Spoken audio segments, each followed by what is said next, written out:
Hi friends, ನಾನು ನಿಮ್ಮ ಗೌರೀಶ್. ಇಂದು ನಾನು ತಾಯಿಯ ಋಣ ತೀರಿಸಲು ನಮ್ಮ ಕೈಯಲ್ಲಿ ಸಾಧ್ಯನಾ ಇಲ್ವಾ ಅನ್ನೋದ್ರ ಬಗ್ಗೆ ಒಂದು ಸಣ್ಣ ಕತೆ ಮೂಲಕ ನಿಮಗೆ ವಿವರಿಸಲಿಕ್ಕೆ ಇಷ್ಟಪಡ್ತೀನಿ.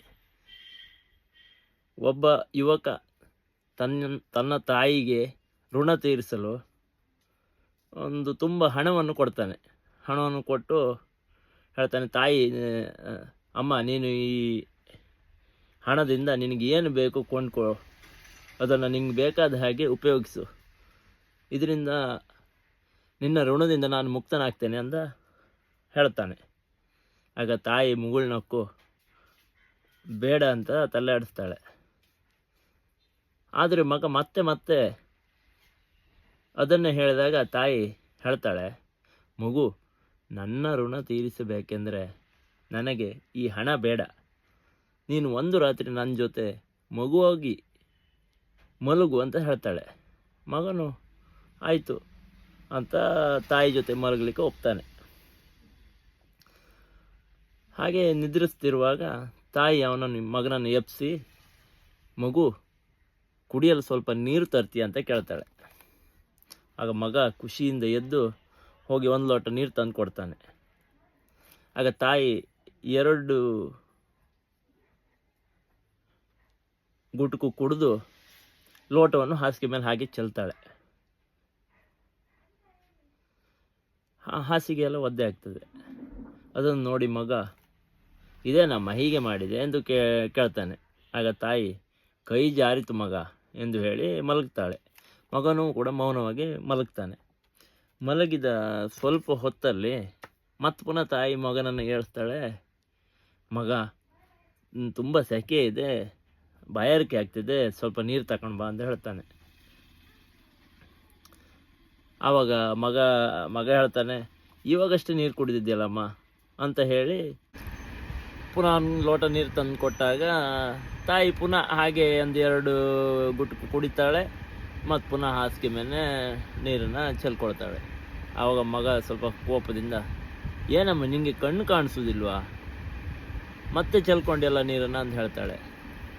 ಆಗ ತಾಯಿ ಹೇಳ್ತಾಳೆ, ಮಗ, ರಾತ್ರಿ ಆಯ್ತಲ್ಲ, ತೋರುವುದಿಲ್ಲ, ಹಾಗಾಗಿ ಕೈ ತಪ್ಪಿ ಹೋಯ್ತು, ಬಿದ್ದು ಹೋಯ್ತು, ನೀರು ಹಾಸಿಗೆ ಮೇಲೆ ಚೆಲ್ತು ಅಂತ ಹೇಳಿ ಮತ್ತೆ ಮಲ್ಕೊಳ್ತಾಳೆ.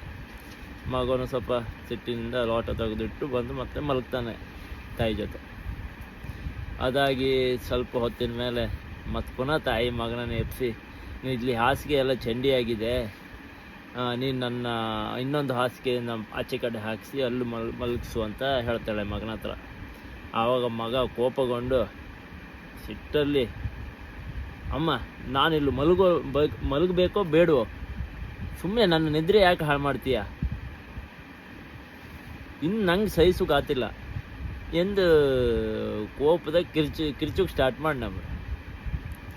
ಆವಾಗ ತಾಯಿ ಹೇಳ್ತಲಮ್ಮ, ಮಗನೇ, ಕೂಗುವುದನ್ನು ನಿಲ್ಲಿಸು, ನನ್ನ ಋಣ ತೀರಿಸ್ತೆ ಅಂತ ಹೇಳಿದೆಯಲ್ಲ, ತಾಯಿಯ ಋಣ ತೀರಿಸ್ಲಿಕ್ಕೆ ನಿನ್ನ ಹತ್ರ ಆಗ್ತದಾ? ಎಷ್ಟೇ ಜನ್ಮ ನಿರಂತರ ಸೇವೆ ಮಾಡಿದರೂ ಮಾತೃ ಋಣದಿಂದ ಮುಕ್ತಿ ಸಿಗುವುದಿಲ್ಲ. ಯಾಕೆ? ನೀನು ಅಂಬೆಗಾಲಿಡುವಾಗ ದಿನವೂ ಮಗ್ಗುಲಲ್ಲಿ ಮೂತ್ರ ಮಾಡ್ತಿದ್ದೆ. ನಿನ್ನ ನಿದ್ರೆಗೆ ಕಿರಿಕಿರಿ ಆಗಬಾರ್ದೆಂದು ನಿನ್ನ ಒದ್ದೆ ಬಟ್ಟೆಗಳನ್ನೆಲ್ಲ ತೆಗೆದು ನನ್ನ ಸೀರೆಯಿಂದ ನಿನ್ನ ಮೈಯನ್ನು ಮುಚ್ತಾ ಇದ್ದೆ. ನೀ ಮೂತ್ರ ಮಾಡಿದ ಒದ್ದೆ ಬಟ್ಟೆ ಮೇಲೆ ನಾನು ಮಲಗ್ತಾ ಇದ್ದೆ. 1 ದಿನ ಅಲ್ಲ, 1 ವಾರ ಅಲ್ಲ, ಕೆಲವು ವರ್ಷಗಳವರೆಗೆ ನಾನು ಇದನ್ನು ಪ್ರತಿದಿನ ಮಾಡ್ತಾ ಇದ್ದೇನೆ. ಅದು ತುಂಬ ಪ್ರೀತಿಯಿಂದ, ನೀನು ನಿನ್ನಷ್ಟಕ್ಕೆ ನೀನೇ ಸ್ವತಂತ್ರವಾಗಿ ಮಲಗುವ ತನಕ. ಆವಾಗ ನಾನು ನಿನಗೆ ಯಾವತ್ತೂ ನಿನ್ನಿಂದ ನನಗೆ ಕಿರಿಕಿರಿ ಆಯ್ತಂತ ನಾನು ಎಣಿಸ್ಲೇ ಇಲ್ಲ. ಆದರೆ 1-2 ಸಲ ಮಗ್ಗಲು ಒದ್ದೆ ಮಾಡಿದ್ದಕ್ಕೆ ಕೋಪಗೊಂಡು ಕೂಗಾಡಿದೆ ನೀನು. ಒಂದು ರಾತ್ರಿ ನಿನ್ನ ನಿದ್ದೆ ಕೆಟ್ಟಿತೆಂದು ಇಷ್ಟು ಕೋಪಗೊಂಡಿರುವೆ ಅಲ್ಲ ಮಗನೇ ಅಂತ ಹೇಳ್ತಾಳೆ ತಾಯಿ. ಆವಾಗ ಮಗ ನಾಚಿಕೆಯಿಂದ ತಾಯಿಯ ಕಾಲನ್ನು ಹಿಡಿದು, ಅಮ್ಮ, ನನ್ನ ಕ್ಷಮಿಸಿ ಬಿಡು ಎಂದು ಕೇಳಿಕೊಳ್ತಾನೆ. ಮಕ್ಕಳನ್ನು ಬೆಳೆಸುವ ಪ್ರಕ್ರಿಯೆಯಲ್ಲಿ ತಾಯಿಯ ದುಡಿಮೆ, ತ್ಯಾಗ,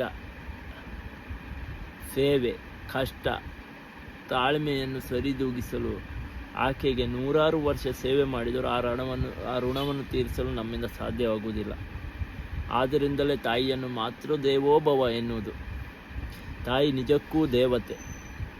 ತಾಯಿಯ ಋಣ ತೀರಿಸಲು ನಮ್ಮಿಂದ ಖಂಡಿತ ಸಾಧ್ಯವಿಲ್ಲ. ನವಮಾಸಗಳು ತನ್ನ ಮಗುವನ್ನು ತನ್ನ ಹೊಟ್ಟೆಯಲ್ಲಿ ಹೊತ್ತುಕೊಂಡು ಅನೇಕ ನೋವನ್ನು ಸಹಿಸಿಕೊಂಡು ಮಗುವಿಗೆ ಜನ್ಮ ನೀಡುತ್ತಾಳೆ. ಈ ಪ್ರಕ್ರಿಯೆಯಲ್ಲಿ ತಾಯಿ ತನ್ನ ಪ್ರಾಣವನ್ನು ಪಣಕ್ಕಿಟ್ಟು ಮರುಜನ್ಮ ಪಡೆದಷ್ಟು ಕಷ್ಟಪಡುತ್ತಾಳೆ ಎಂದರೆ ಉತ್ಪ್ರೇಕ್ಷೆಯಲ್ಲ, ಅತಿಶಯೋಕ್ತಿಯೂ ಅಲ್ಲ.